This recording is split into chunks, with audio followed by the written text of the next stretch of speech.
Sewing on a Bernina 117, L or M, either way. Your straight stitch is operated here as far as the stitch length. You can do smaller stitches. Here is reverse, where you can reverse the different things. And then with this screw right here, you can use it as a stop. So you can set it at a certain length, sew with it, reverse the same amount, and continue sewing on. The next stitch I want to show you is zigzag.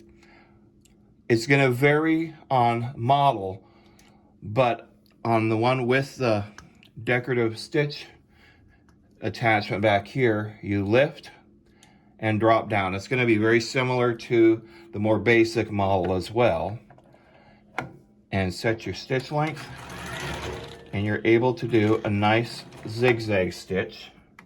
You can see these stitches right here. Beautiful, perfect Swiss Bernina stitches. Okay, moving on from here. For those of you that have the 117L with this attachment on the back, you want to turn this screw so that it's loose. Then you can engage the embroidery attachment here, bring this up, and a lot of times you want to just bring it up to a tighter stitch to do. Let's see, let me bring that up a little more.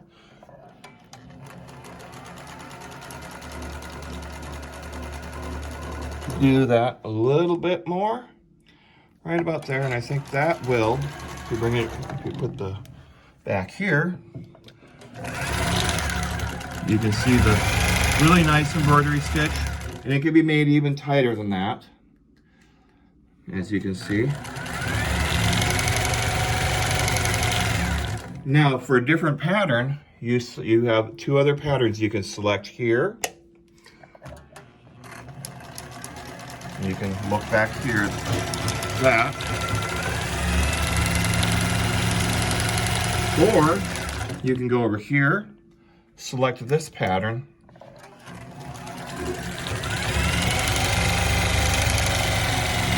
and you can make a nice pattern that way. Now going back, it's pretty amazing at doing a machine doing this that was first made in the 1930s. To disengage from here, you bring it to the middle, you disengage there, you bring this back down, and you're back to your normal zigzag. Bring your stitch length down, and you're back to your straight stitch or zigzag stitch, as you can see right here. Now you can also do your zigzag stitch from this side or this side. For straight stitch, take a look at this. Here is the center straight stitch. Now if I select this right here, it'll bring the needle, as you see over here. It brings the needle there, or I can bring the needle up and select here, and the needle is now right here, as you can see. And then back to your straight stitch. And that is how you sew with a Bernina 117.